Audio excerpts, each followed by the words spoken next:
Bonsoir les amis, je m'appelle Stéphane Victor.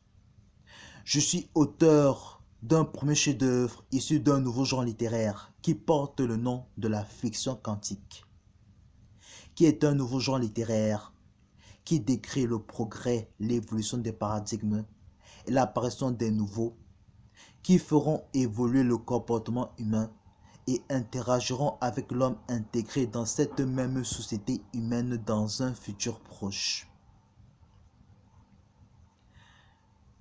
Ce premier chef-d'œuvre issu de la fiction quantique porte le nom de la beauté du néant.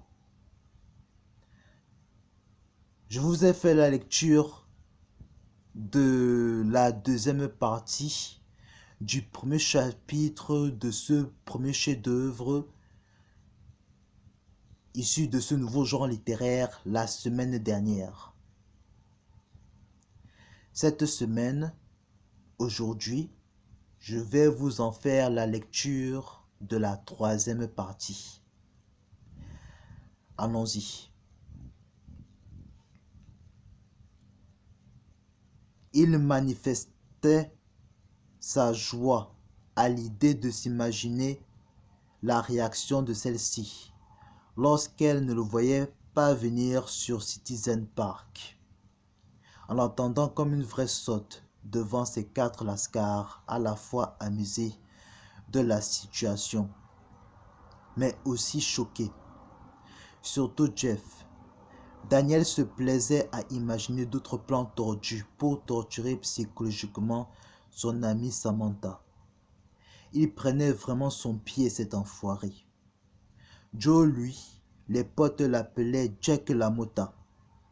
C'était le genre de mec à qui il ne fallait pas chercher les problèmes. Il cognait sur tout ce qui bouge.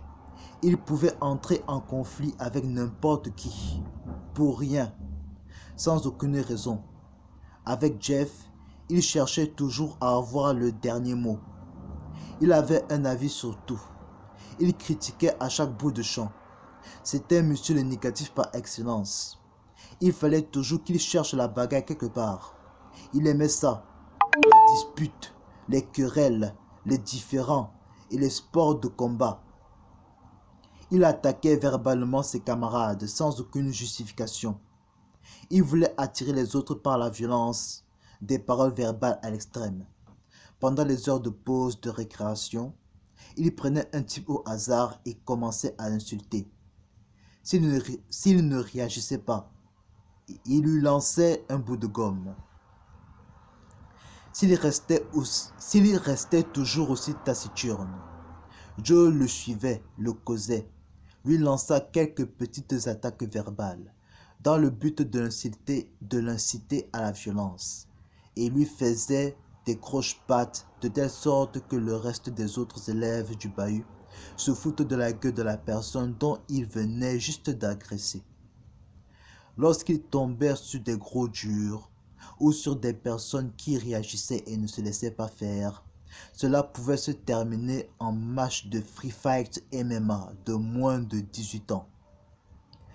À la cantine, il était toujours la personne qui parlait le plus de son enfance et de ses exploits.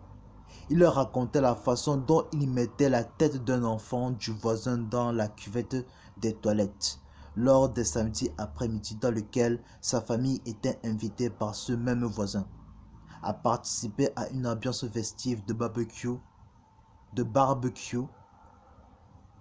sur leur grand jardin, un moyen de faire connaissance et de resserrer les liens entre voisinage. Ou encore la fois où il s'était frité avec des enfants plus âgés que lui pendant les séjours dans les colonies de vacances, disant qu'il avait remporté une victoire écrasante alors qu'en réalité, il s'était fait laminer. À chaque fois que les 5 lascars voyaient une belle fille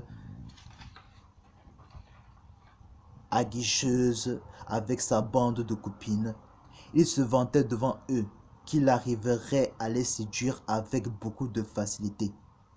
Des fois, ces quatre organisaient un jeu. Le but du jeu était de draguer le plus de filles possible et de la mettre dans son lit dès le premier soir. La personne qui remportait la partie a dragué le plus de filles et a couché avec elles. Les autres devaient se soumettre et lui obéir au doigt et à l'œil. Tous les coups étaient permis. Joe était le plus doué à ce jeu. Il avait sa manière à lui d'attirer les filles. Son côté racoleur, sa façon de séduire sortait de l'ordinaire. Des fois, à la fin des cours de théâtre et d'art dramatique, avant la sonnerie, il prétextait à Madame Jenkins qu'il avait envie d'aller aux toilettes.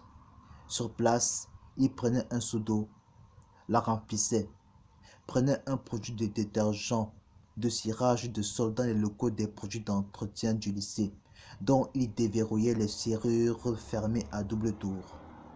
Il les mettait dans l'eau, mélangeait les produits avec de la brosse. Il se dirigeait dans les couloirs et à l'aide de la brosse, il passa la serpillière au niveau de la porte de sortie de la salle de classe. Il astiquait, vérifiait que le sol était bien glissant. Il allait ranger le matériel, retournait en classe. Lorsque la sonnerie sonnait, les élèves sortaient et remarquèrent le fameux sol glissant, trébuchaient, essayaient de ne pas tomber. D'autres tombèrent à la renverse. La première fille qui se cassait un ongle à cause de ce sol glissant, Joe était le premier à la rattraper, tel un don Juan qui sauve la princesse d'une fosse dangereuse, et créa ainsi le contact pour approcher celle qui voulait la prendre par derrière en dessous des escaliers du bahut.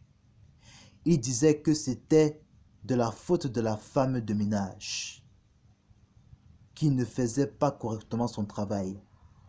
Il se montra face à sa proie comme un don Juan, montrait tout ce que les filles aimaient chez un mec, le côté bestial, le mâle alpha, la virilité masculine à tous les égards, frisant le machisme, l'assurance et une confiance en soi inégalable, et la force de caractère.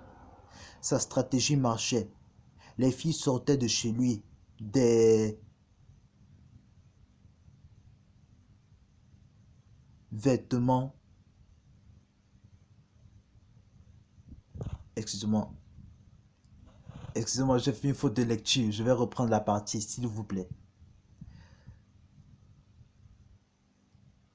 Le côté bestial, le mâle alpha, la virilité masculine à tous les égards, frisait le machisme, l'assurance et une confiance en soi inégalable, et la force de caractère.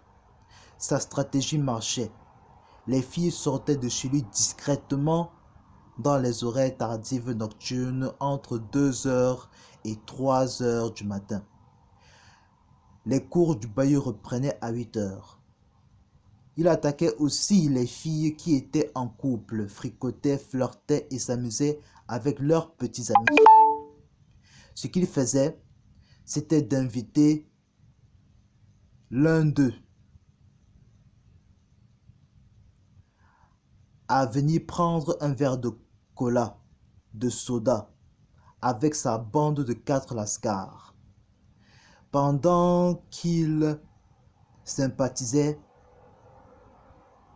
avec lui, Joe prenait de la drogue de violeur et le mettait dans son verre. Lorsqu'il n'avait plus toute sa tête, il les mettait dans la bagnole de Willis et l'amenait voir des prostituées dans les banlieues de New York délabrées qui traînaient sur le trottoir. Joe les payait pour que celles-ci couchent avec eux durant l'acte sexuel chaud et endiablé. Joe prenait son portable avec sa bande de potes les filmait et les postait sur TokMoney,